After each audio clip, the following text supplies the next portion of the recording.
जैसे जैन रात्रि भोजन नहीं करते, सारी दुनिया रात्रि भोजन करती। अगर रात्रि भोजन करने से लोग नरक जाते तो सिवाय जैनियों को छोड़ के और कोई स्वर्ग जा नहीं सकता। और जैनी तब बड़ी मुश्किल में पड़ेंगे स्वर्ग में, क्योंकि जैनी कुछ भी तो नहीं जानते, न जूते सी सकते, न बुहारी लगा सकते, न कपड़ा बुन सकते, न लोहार का काम, न बढ़ई का काम, केवल दुकान पे बैठ के दुकान चला सकते। तो स्वर्ग में दुकानें ही दुकानें होंगी, मगर बेचोगे क्या? खाक। बेचोगे किसको? खरीदेगा कौन? इसलिए जैन समाज को मैं धर्म तो कहता हूं, संस्कृति नहीं कहता, क्योंकि संस्कृति का अर्थ होता है जो सब काम करने में समर्थ हो। जूता सिएगा वो हिंदू चमार है,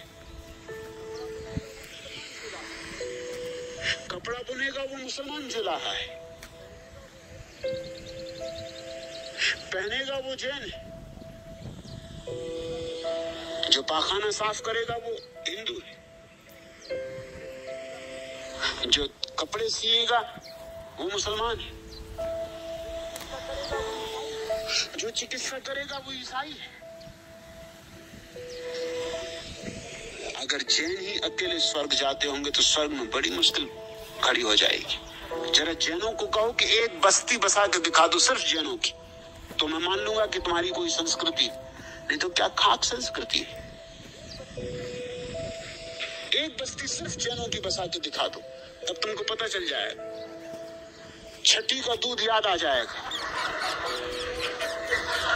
क्योंकि फिर कौन वहां भंगी होगा, कौन चमार होगा, कौन दर्जी होगा, कौन तेली होगा। तब करना बैठ के जनेश्वर भगवान का स्मरण, वो भी उस गांव में ना आएंगे। सारी दुनिया रात्रि भोजन करती है, तो अगर कोई रात्रि भोजन कर रहा है तो कोई ऐसा महापाप नहीं कर रहा है कि नरक चला जाए। और महावीर ने जब कहा था, ये मैं कलकत्ते में एक मित्र के घर मेहमान था, सोहनलाल दुगर, एक बड़े भारत के प्रतिष्ठित बड़े से बड़े धनी जैनों में से एक थे, बड़े हिम्मतवर आदमी थे, तभी मुझे अपना मेहमान बना सके, क्योंकि मुझे अपने घर में निमंत्रण करना खतरे से खाली नहीं है। सारे जैनों के विरोध में भी उन्होंने कहा कोई फिक्र नहीं।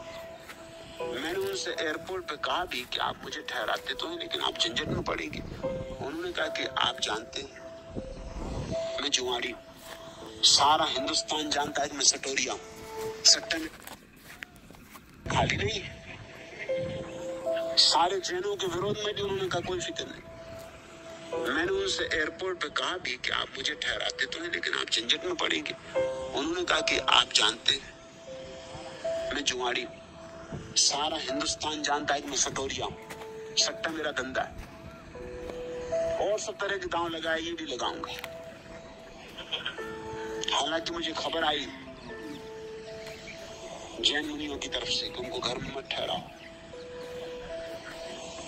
पूरा घर एयर कंडीशन था, उसमें एक मक्खी नहीं, एक मच्छर नहीं, मगर रात्रि भोजन नहीं, रात पानी भी नहीं पी। महावीर ने जब कहा था कि रात्रि भोजन मत करो, तो बिजली नहीं थी, घरों में दिए भी नहीं थे, मिट्टी का तेल भी नहीं था, और तो और लोग अंधेरे में भोजन करते थे, जैसा अभी भी कई गांवों में करते हैं लोग, अंधेरे में भोजन करते। अंधेरे में भोजन करोगे, मक्खी मच्छर झींगर कुछ भी गिर जाए, वो स्वास्थ्य के लिए भी बुरा है। भोजन विषाक्त भी हो सकता है और हिंसात्मक भी है, क्योंकि उस कीड़े मकोड़े की जान गई, तुम्हें भी हानि उसे भी हानि। तो महावीर ने कहा था रात्रि भोजन मत करो। मैं तुमसे कहता हूँ कि अगर महावीर अब आए तो जरूर कहेंगे कि जब बिजली घर में है बराबर भोजन कर सकते, कोई अड़चन नहीं। मैं उनकी तरफ से तुमसे कहता हूँ बराबर भोजन कर सकते, और कभी मेरा उनसे मिलना होगा मोक्ष में तो निपट लूंगा, तुम फिक्र ना करो। बिजली घर में हो तो रात्रि भोजन करने में कोई भूल नहीं हुई जा रही। लेकिन सोमलाल दुबड़ आदतें बड़ी मुश्किल से छूटती। मुझे भोजन कराने बैठते तो पंखा चलते। मैंने उससे कहा एयर कंडीशन मकान यहाँ न मक्खी न मच्छर, ये पंखा किस लिए चल रहा है? उन्होंने कहा आपने भी खूब याद दिलाई। जैन मुनि आते हैं तो उनका मैं चलता हूँ, किसी ने मुझसे ये कहा ही नहीं। न मैंने कभी सोचा कि मैं क्या कर रहा हूँ, पुरानी राजस्थानी आदत। उसी वक्त पंखा फेंक दिया, कहा कि ये बात ठीक है। अब आए जैन मुनि, अब मैं पंखा चलने वाला नहीं। हद हो गई, मगर किसी ने मुझे याद क्यों नहीं दिलाया? ये तो इतनी सीधी साफ बात है कि ना मच्छर न मक्खी कुछ भी नहीं है इस घर में।